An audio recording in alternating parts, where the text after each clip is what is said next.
할렐루야. 우리 오늘도 주님을 찬양합니다. 우리 온 교회 기도 속에 우리 아프리카 선교를 잘 다녀왔습니다. 매 순간순간 기도의 힘을 느끼는 여정이었습니다. 지금 이 시간에도 우리가 예배하는 시간이지만 하나님께서는 시공간을 초월하셔서 우리의 과거 속에 또 우리의 오늘 속에 또 우리 미래의 현장 속에 이 시간에 역사하시는 줄 믿습니다. 우리 선교 포럼은 제가 계속 메시지 중에서 나올 것이고 또 오늘 이후에 우리 김은총 청년이 또 함께 포럼을 나누도록 하겠습니다. 이 시간 우리 온 교회와 또 특별히 우리 파송받는 우리 조명관 집사님의 가정에서 언약을 붙잡는 그런 시간이 되기를 기도합니다. 우리의 인생을 결정하는 것이 무엇이겠습니까? 많은 사람들이 내가 가지고 있는 경제력이 나의 인생을 결정한다라고 생각해요. 그런데 우리가 현장을 자세히 보면 그렇다면은 부자들은 아무 인생에 문제가 없이 살아야 되는데 돈이 많아도 실제로 불행하고 무너지는 현장이 너무나 많습니다. 이유 없는 불안과 또 어려움 속에서 또 특히 영적인 문제의 가장 열매인 자녀 문제를 아무리 돈이 많아도 피할 수가 없어요. 성공과 명예를 가지는 것이 내 인생을 결정한다 이렇게 생각을 해도 그렇다면은 이 땅에서 어떻게 보면 우리나라에서 가장 최고의 명예가 뭡니까? 대통령이거든요. 근데 대통령이 어떻게 보면 자살한 나라가 우리나라예요. 최고의 명예를 가져도 최고의 자리에 서도 뭔가 인생에 답이 없습니다. 한국만큼 이렇게 살기가 좋은 나라가 없어요. 제가 이번에 아프리카 가서도 참 많이 느꼈거든요. 밥 먹으려면 한 2시간을 기다리면서 우리나라는 속 터져서 여기서 밥 못 먹겠다. 제가 그 생각 들더라고요. 그런데 이렇게 좋은 한국인데도 OECD 국가 중에 이제 우리나라는 불명예스럽게도 자살률 1위 국가예요. 살기가 좋고 정말로 점점 발전하는 것 같은데도 해결할 수 없는 이유 없는 문제가 우리와 우리의 삶 속에는 너무나 많다는 거예요. 그렇다면은 진짜 우리의 인생을 결정하는 것이 뭐겠어요? 이번 한 주간 우리 대적인만의 온 교회가 내 인생을 결정하는 것, 그 부분에 진짜 답을 내리고 언약을 붙잡는 응답의 한 주간이 되기를 예수 그리스도 이름으로 축원합니다. 인생을 결정하는 것 중에 또 요번에 제가 선교 가서 참 느낀 게 이 관계라는 게 참 중요한 것 같아요. 특히 우리가 태어나서 제일 먼저 맺게 되는 관계가 사실은 가정에서 우리와 상관없이 이미 지어진 부모와의 관계입니다. 이번에도 아프리카 현장에서 참 보니까 이게 우리가 하나님 떠나 있는 현장, 어쩌면 영적인 것이 없는 현장은 육신밖에 남아있지 않잖아요. 그러니까 육신적인 것들이 이렇게 막 끌리다 보니까 이렇게 남녀가 만나서 결혼을 하기도 하고 또 결혼을 하지 않더라도 또 그 열매로 이렇게 자녀가 생기고. 근데 이게 살기가 너무 어려우니까요. 이 남편은 그 부담감과 그 어려움 때문에 거의 떠나가고. 그래서 이 아내가, 한 여자가 아이를 2-3명을 키운다? 그러면요. 아빠가 다 2-3명이에요. 그러니까 아이들마다 부모도 다른 거예요. 그러니까 나중에는 이 엄마도 너무 버거우니까 또 떠나게 되고. 그러니까 그 자녀들이 거의 부모의 인생처럼 거리에서 그렇게 자라고 그렇게 살아갈 수밖에 없는 거예요. 하나님의 형상만 딱 빼놓고 생육, 번성, 충만, 정복할수록요. 계속 문제는요. 커질 수밖에 없는 거예요. 제가 한번 꿈이 뭐냐고 물어보니까요. 어떤 분한테 이분이 먹고 살기도 어려운데 무슨 꿈이냐 그런 얘기를 하더라고요. 이렇게 세상의 부모와의 관계도요. 사실은 모든 그 인생을 결정하거든요. 한 아이를 제가 이렇게 좀 인상 깊게 봤어요. 그래서 나중에 여쭤봤어요. 제 목사님 우리 랩런트 중에 기억에 남는 애가 있습니까? 이러길래 이번에 했던 그 친구가 좀 기억에 남는다 이랬더니 하시는 말씀이 그 아이가 원래는 부모도 다 버리고 해서 할아버지가 그 애를 키웠대요. 그런데 얘가 어느 날 교회를 잘 오던 애인데 안 오길래 한번 방문을 그 지역에 해보니까 이 아이가 밤만 되면 할아버지가 얘를 성매매를 딱 시키는 거예요. 먹고 살 수가 없으니까. 그러니까 완전히 지옥같이 이 초등학생 아이가 막 살고 있었던 거예요. 그래서 이제 선교사님이 이 아이를 이제 후원자를 찾아가지고 지금 이제 사립학교에, 거기는 보니까 아프리카는 부족 간의 갈등을 해결하기 위해서, 이 부족이요, 그러니까 제가 아프리카에서 한 개국인 탄자니아, 그 중에 모시라는 지역을 갔는데 이 탄자니아만 해도 부족이요 130여 개가 된대요. 그럼 이 부족 간의 갈등이 얼마나 많겠어요. 그러니까 이 부족 간의 갈등을 어떻게 완화시키냐면은 결혼으로, 각 부족들 간에 결혼을 시키는 거예요. 그러면 이제 결혼을 하려면 뭔가 만나고 통해야 되니까 애들이요, 중학교는 거의 다 보딩스쿨로 다른 지역으로 다 가게 되는 거예요. 그래서 이제 이 아이를 이제 한 사립학교 보딩스쿨로 이렇게 보내면서 저는 얘를 보는데요, 뭔가 꿈을 얘기하고 뭔가 자신 말씀 암송한 거를 포럼하는데 좀 다르더라고요. 근데 저는 그 아이의 그런 과거가 있는지 몰랐죠. 지옥 같은 현장에서 복음 만나 하나님이 완전히 이 아이를 향한 인생을요 딱 회복시켜가는 여정 속에 계시는 거예요. 조금만 생각해봐도 참 끔찍하지 않아요? 이 아이가 부모와의 그 관계 속에, 가정의 그 관계 속에 거기서 계속 자랐다고 생각해보세요. 근데 하물며 우리가 우리의 근본인 진짜 영적인 관계가 어떻게 되냐, 이거는요 어마어마한 일이거든요. 근데 모든 사람들이요 이걸 잘 모르고 무시해요. 왜 그러냐? 안 보이니까. 안 보인다고 안 중요한 게 아니거든요. 성도들조차도 그러려고 그러는 건 아니지만은 안 보이니까 우리도 모르게 이 보이지 않는 관계를 무시할 때가 너무나 많아요. 인간은요 눈에 보이는 모습이 다가 아니에요. 눈에 보이시는 모습이 다라면 우리가 보이는 대로 사실은 생각하고 결정했을 때 그대로 되어져야 돼요. 왜? 잘 보고 잘 선택했으니까. 그런데 눈에 보이는 것이 다가 아니라는 증거가 보이는 것을 보고 선택하고 결정했는데도 내 뜻대로 사실은 결과가 나오지가 않아요. 왜 그렇습니까? 인간은 창세기 1장 27절 하나님의 형상이기 때문이에요.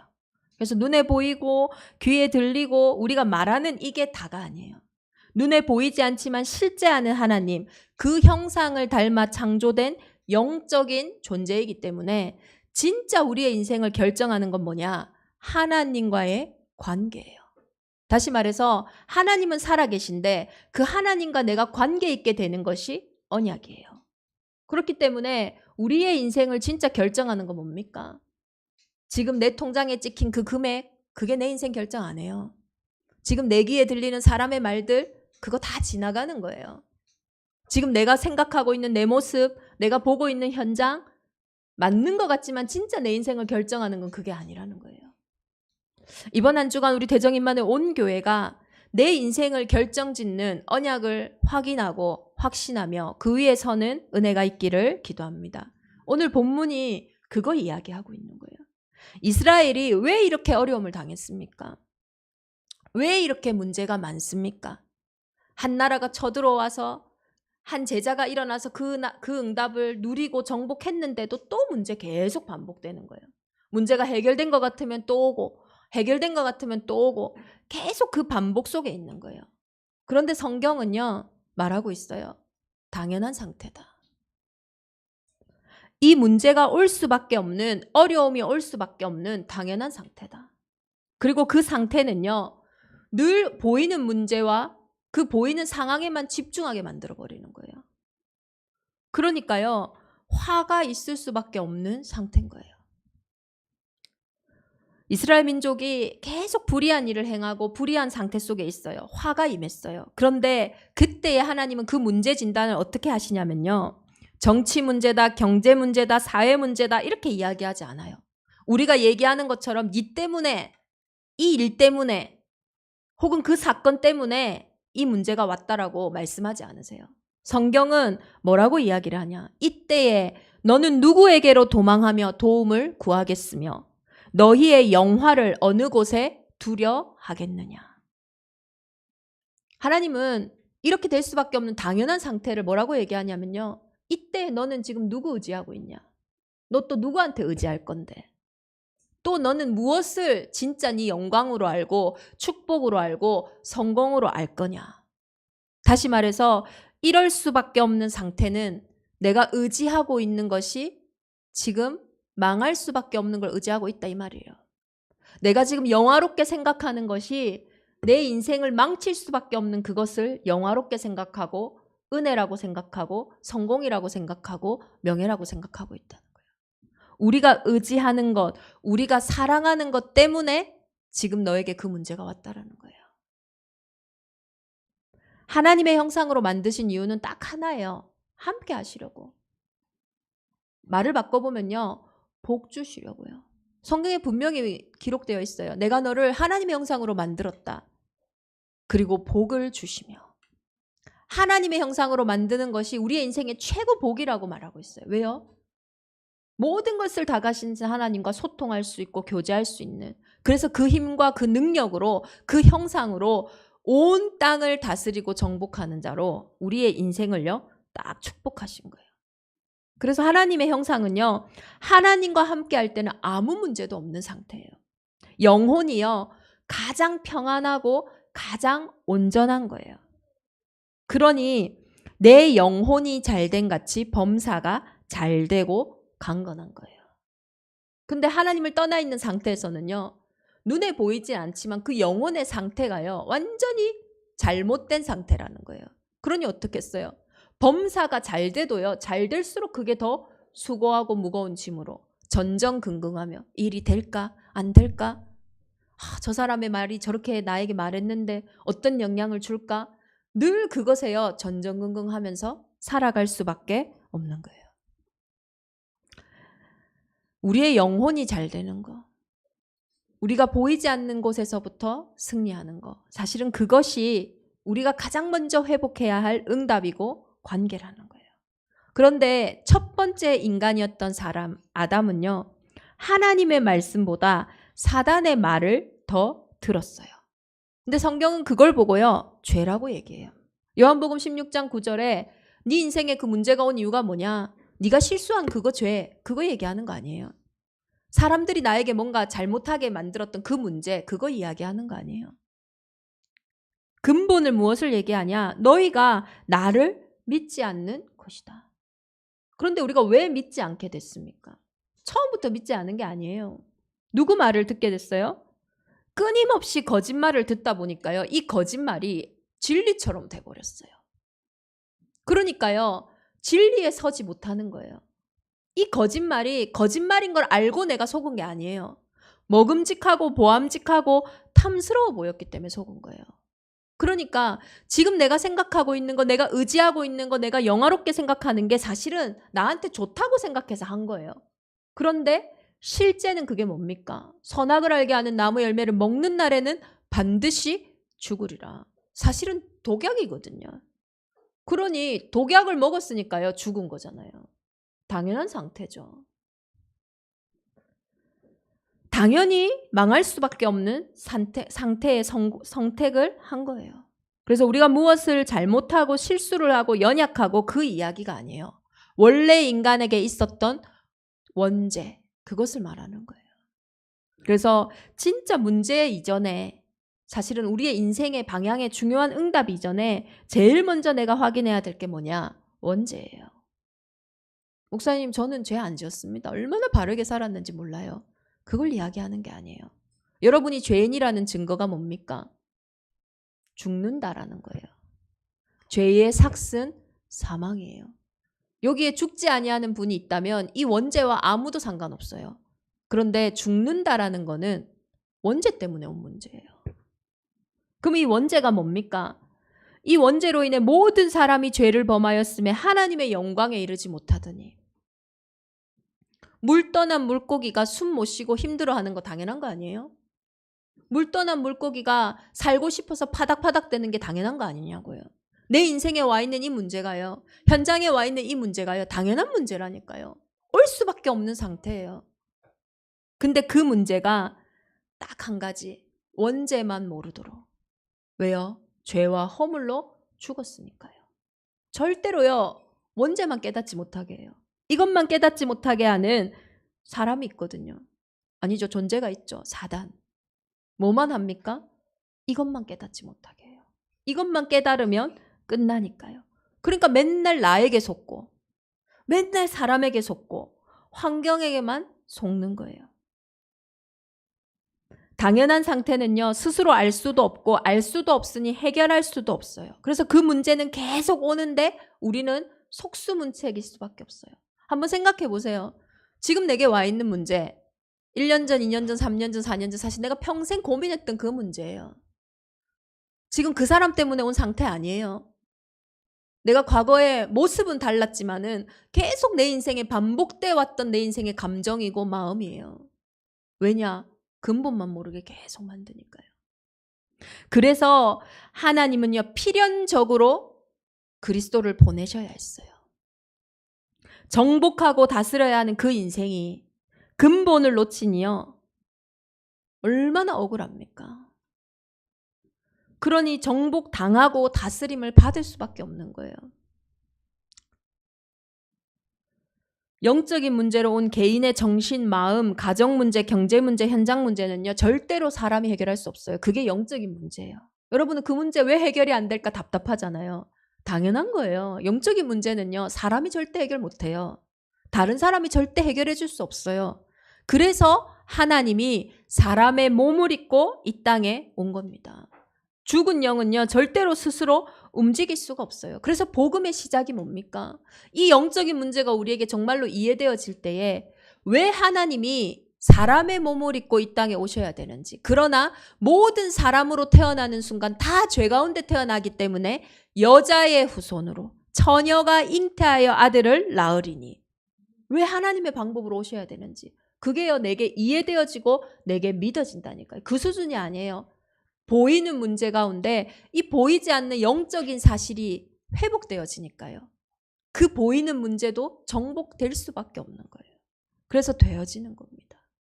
우리가 문제를 계속 잘못 진단하니까요, 문제가 계속 일어날 수밖에 없는 상태가 되어 있는 거예요. 그래서 여자의 후손으로 오신 이 그리스도가 뭐 하셨어요? 우리의 인생의 그 원죄를 해결하시기 위해, 그로 인해 온 모든 인생의 죄 문제를 해결하기 위해 십자가에 죽으시고 하나님이라는 증거로 부활하신 거예요. 그래서 사단은요, 이게 가장 두려워요. 이거 할까 봐. 이 상태 깨닫고, 그래서 그리스도가 오셨구나라는 이 필연적인 사건이 우리의 인생에 중요한 사건이 되어질까 봐. 이것만 모르게요, 얼마나 속이는지 몰라요. 그래서 이제는요, 진짜 새로운 신분입니다. 그리스도 예수 안에는 결코 정죄함이 없으니 생명의 성령의 법이 죄와 사망의 법에서 너를 해방시켰어요. 하나님의 자녀라는 거는요, 신분이 바뀐 거예요. 이 신분이 바뀌었다라는 게 얼마나 어마어마한지 몰라요. 그래서 우리는요, 문제와 사건을 보는 눈을요, 바꿔야 되는 거예요. 거지가 오늘 나 뭐 먹고 살지 하는 거랑 완전히 재벌이 나 오늘 뭐 먹고 살지 하는 거는요, 다른 차원이에요. 왜요? 뭐 먹고 살지라는 그 문제가 아니라 그 문제를 바라보는 신분이 다르거든요. 저와 여러분의 인생에 문제 얘기하는 거 아니에요, 하나님은. 너는 지금 어디에 있냐? 네 신분은 어떤 눈으로 정말로 현장을 보고 있냐? 그래서요, 하나님의 자녀 빼고 하나님의 자녀의 신분을 다 알고 있어요. 그래서 사단은요, 지금도요, 우는 사자와 같이 두루 삼킬 자를 찾는 거예요. 누구를요? 하나님의 자녀가 자기가 누군지 깨달을까 봐. 그거 깨닫고 그 신분 속에서 권세 사용할까 봐. 지금도요, 우는 사자와 같이 두루 삼킬 자를 찾는다니까요. 그래서 구원받은 하나님의 자녀, 저와 여러분은요, 지금도 광야길을 걸어가고 있어요. 출애굽한 이스라엘 민족이요, 광야로 갔는데요, 99%의 사람들이 그 광야길을 잘못 걸어가고 있어요. 0.1%의 사람만 그 광야길을요, 제대로 걸어갔어요. 하나님 이걸 왜 보이십니까? 네가 99%다 그거 깨닫게 하려는 게 아니에요. 네가 이 0.1%의 사람이다 라는 거 알게 하시는 거예요. 우리는 교회 안에 있으니까 몰라요. 이 복음이 얼마나 소중한지, 내가 누군지. 그런데요, 조금만 현장 가봐도 죽어 있는 상태니까요. 전혀 모른다니까요. 광야를 통해서 하나님이 알기 원하시는 거, 그것을 붙잡아야 돼요. 우리가 뭔가 만들어진 그 영적 상태 뒤에 사실은 응답이 오는 거거든요. 뭔가 만들어져 있는 그 영적 상태 뒤에 사실 문제도 오는 거예요. 드러났다라는 거는 이미 드러나기 이전에 많은 상태가 있었어요. 이걸 모르면요, 신자도요, 불신자랑 똑같이 살아갈 수밖에 없어요. 그런데 이 사실을 안다면 무조건 응답은 올 수밖에 없어요. 광야가 뭡니까? 아무것도 없는 현장이거든요. 그 아무것도 없는 현장에서 모든 것을 다 받은 사람들이에요. 내 인생에 아무것도 없어도 괜찮아요. 하나님이 원하시는 이 상태가 저와 여러분에게 준비되어진다면 사실은 모든 것이 회복될 수밖에 없고, 지금 모든 것이 다 있는 것 같더라도 사실 이 상태가 없다면 시간 지날수록 보게 될 거예요. 아, 내가 아무것도 없구나. 우리 한 청년이 택시 타고 교회 들어오면서 그러더라고요. 기사님이 30년인가 50년인가 살았는데 내 인생에 남는 게 하나도 없다고. 우리도 그렇게 고백할 수밖에 없는 거예요. 인생을 다 살고도 뭐지? 남는 게 하나도 없네. 그럴 수밖에 없는 상태. 그래서 하나님은 광야를 통해서요, 우리가 광야길에 있게 된 이유를 말한 거예요. 이 광야길에서 사람들 뭐 하고 있냐면요, 아이씨, 내가 애굽 저놈들 때문에 지금 신세가 이렇게 됐네. 아이고, 저 모세가 우리를 안 데리고 나왔으면은 그래도 옛날에는 밥이라도 잘 먹고 산 것 같은데. 광야길에 있게 된 이유를 몰라요. 거기서요, 사람한테 빠져가지고요, 환경에 빠져가지고요, 불평하고 불만하면서 왜 내가 지금 이 광야길을 걷고 있는지 그거 모르는 거예요. 왜 하나님이 40년을 광야에 두셨냐? 네가 40년 동안 이 애굽에 400년 동안 애굽에 종노릇 하면서요, 이 종된 체질로는요, 가나안에 못 들어가요. 그러니까요, 그 현장에서 오직 각인시킨 거예요. 그릇 준비시킨 거거든요. 이거 모르니까요, 거기서 필연적인 거 누리는 게 아니라 또 과거의 것에 매여 있고 나와 전혀 상관없는 것에 제자리 걸으면서 인생을요, 딱 손해보게 만드는 거예요. 하나님이 손해는 아니죠. 누가 손해입니까? 내가 손해보고 있는 거예요. 그래서 정말로 되어질 수밖에 없는 영적인 상태. 빛이 있을 때 어둠이 떠나가는 것처럼요, 나의 각인 속에 그 빛이 정말로 임해야 돼요. 정말로 내가 해방받은 하나님의 자녀인 것이 나에게 정말로 뿌리 내려질 때 그 열매가 회복될 수밖에 없는 거예요. 그래서 하나님은 일주일도 안 걸리는 그 거리를요, 40년을 광야 생활하면서 준비시키신 거거든요. 정말로 대정인만의 온 교회가 우리에게 이 당연히 올 수밖에 없는 나의 상태가 보여지고, 그래서 필연적으로 그리스도가 내 인생의 주인 될 수밖에 없는 그 일이 내 인생의 사건으로 회복되어질 때에 우리는요, 진짜 되어질 수밖에 없는 절대 응답 속으로, 원래 나를 찾는 그 응답 속으로 들어갈 수밖에 없는 거예요. 그래서 오늘 본문에서는요, 그거 얘기하고 있는 거예요. 네가 왜 화가 있을 수밖에 없냐? 네가 의지하는 거 뭐였냐? 네가 영화롭게 생각하는 건 뭐였냐? 그 상태는 당연히 문제가 올 수밖에 없는 상태 아니냐? 내가 벌 준 거 아니다. 맞잖아요. 물고기가 물 떠난 게 물이 벌 준 겁니까? 생명이 떠났으니까 당연히 죽을 수밖에 없는 거죠. 그래서 이들을 하나님이 회복시키기 위해서, 심판이 없이는 회복이 없거든요. 그러니까 하나님은 회복시키시기 위해서 이들을 노예로 보내고 포로로 보내고 속국으로 보낼 수밖에 없었어요. 벌 주는 게 아니라 회복시키시기 위해서요. 부모가 자녀를 때릴 때요, 네 아파서 상처받고 일 삐뚤어져라 이래서 자녀 때리지 않아요. 자녀들이 자주 착각하고 오해해서 그렇지. 돌아오라고. 네 거 있으니까 회복시키려고. 그렇게 부모가 자녀를 사실은 교육하는 거잖아요. 그래서 하나님은 앗수르를 통해서 일하신 거예요. 그런데 이 앗수르도요, 사실은 도구인데 자기가 도구인 걸 몰라요. 그래서 이렇게 생각합니다. 내 손이 이미 우상들에게 나라에 미쳤으니, 야, 나 앗수르 얼마나 대단한 줄 알지? 모든 나라를 다 쳤는데 하물며 그들이 조각한 신상들이 예루살렘과 사마리아의 신상보다 뛰어났느니라. 다시 말해서 예루살렘의 그 유일신보다 내가 지금 정복한 이 나라들이 얼마나 대단한 줄 아냐? 하물며 예루살렘, 너 이스라엘 아무것도 아니야. 그 마음이 회복된 거예요. 그러니 하나님이요 이렇게 얘기하세요. 도끼가 어찌 찍는 자에게 스스로 자랑하겠으며.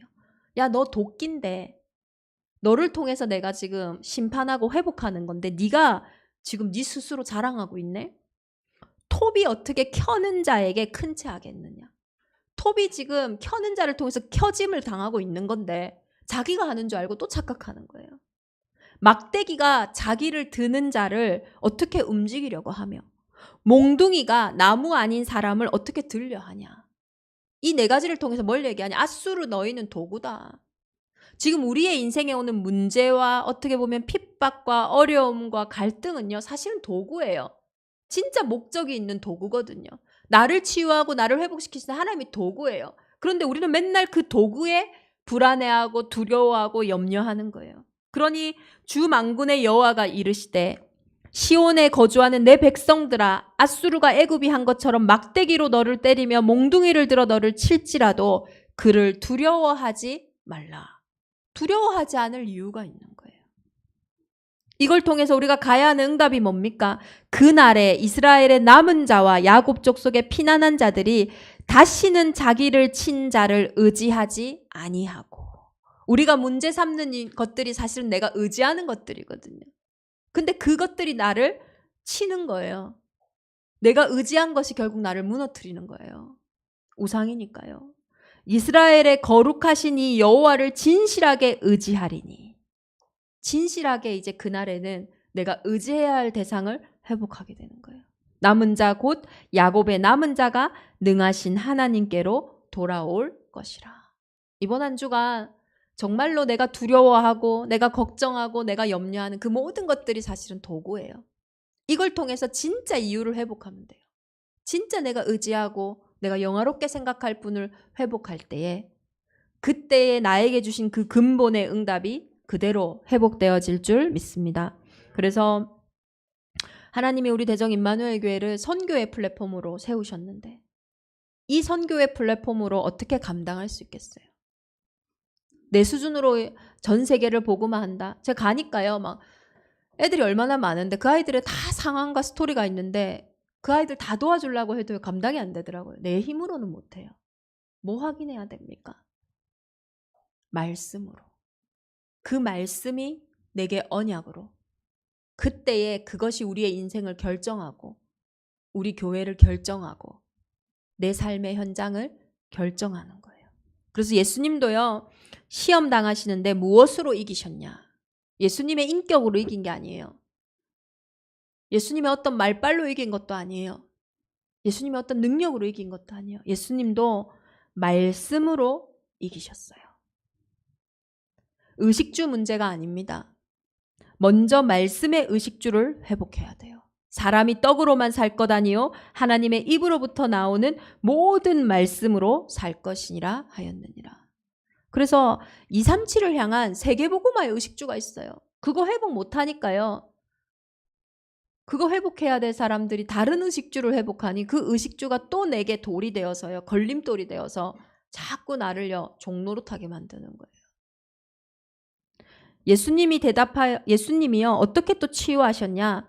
저물매 사람들이 귀신 들린 자를 많이 데리고 예수께 오거늘 예수께서 말씀으로 귀신들을 쫓아내시고 병든 자를 다 고치시니. 치유의 응답이 어디에 있습니까? 말씀에 있는 거예요. 예수님이 지극정성으로 열심히 바른 말로 그렇게 치유하신 게 아니에요. 말씀으로 그들을 치유하시고 말씀으로 귀신을 내쫓으셨어요. 그럼 문제는 내 인생을 결정하는, 내 인생을 치유하고 회복하는 말씀이 내게 있냐는 거예요. 그러므로 믿음은 들음에서 나며 들음은 그리스도의 말씀으로 말미암았느니라. 어떤 말씀입니까? 그리스도의 말씀이에요. 저와 여러분에게 그 그리스도의 말씀이 언약된 거 있어요? 그리스도의 말씀. 제가 말씀 운동할 때 그리스도의 말씀 뭐냐 이래 물어보면 생각보다 많은 성도들이요. 대답을 잘 못해요. 그리스도의 말씀이 뭡니까? 빛이 있으라 하시니 빛이 있었고 처녀가 잉태하여 아들을 낳으리니 그 이름을 임마누엘이라 하리라. 여자의 후손이 뱀의 머리를 상하게 하실 것이라. 노예되고 포로되고 속국된 현장에 그 어떤 것으로도 해방받을 수 없는데 피제사 드리러 가라. 포로된 현장, 큰일 날 것 같은 그 현장에 속지 마라. 하나님이 지금 너와 항상 함께 하신다. 이 그리스도가 네 인생의 주인이다. 그리고 이 그리스도가 지금도 살아계셔서 나와 함께하고 계신다. 그러니 오직 성령 충만 받아라. 땅끝까지 증인될 것이다. 이게 뭐 대표적인 성경 구절들이고 이거 외에도 얼마나 많아요. 구약은 계속 하나만 가르치고 있는데요. 뭡니까? 그리스도. 그래서 견지망언이라는 말이 있잖아요. 손가락으로요. 이 달을 다스리고 달을 계속 가르치고 있는데 사람들이요. 달을 안 봐요. 뭐만 봅니까? 이 손가락만 보고 있어요. 하나님이요. 도구를 통해 몽둥이를 통해서 진짜 봐라 네가 누군지. 진짜 봐라 너를 통해서 내가 십자가에서 얼마나 모든 것을 다 이뤘는지. 그래서 이 문제는 문제 아니고 이 축복은 진짜 축복 아닌데 진짜 봐라. 너를 봐라. 그리스도 안에 있는 너를 봐라. 그 달 가르치고 있는데요. 맨날 우리 손가락 보고 있는 거예요. 저 인간 때문에. 저 사건 때문에. 저 문제 때문에. 내 생각 때문에. 내 수준 때문에. 달을 못 보고 있는 거예요. 이번 한 주간 우리의 인생을 결정하는 말씀. 지혜가 없는 게 아닙니다. 후히 주시고 꾸짖지 아니하시는 그 하나님, 그 지혜의 하나님이 나의 하나님이라는 그 언약이 없어요. 경제가 없는 거 아니에요. 필요를 다 채우신다고 했는데요. 그 언약이 없어요.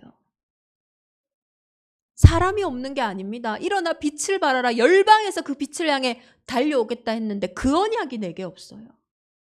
저 사람이 안 바뀌는 게 아닙니다. 저 사람과 함께 하시는 그리스도 그 말씀이 내게 없어요. 다른 문제가 아닙니다. 내 인생을 결정하는 언약. 정말로 처음 하나님 우리를 창조하신 그 목적대로 이렇게 살라고 보내신 인생이 아니고 천하보다 귀한 진짜 한 영혼, 내 인생을 구원하시기에 하나님 천하를 들이셨어요. 그 은혜가 우리 대정인만의 온 교회에 회복되어지기를 기도합니다. 그래서 정말로 우리 교회를 결정짓는 언약의 한 주간이 되기를 예수 그리스도 이름으로 축원합니다. 우리 주신 말씀 붙잡고 이 시간 함께 기도하겠습니다. 우리의 인생을 결정짓는 것은 그리스도 예수의 입에서 나오는 말씀입니다.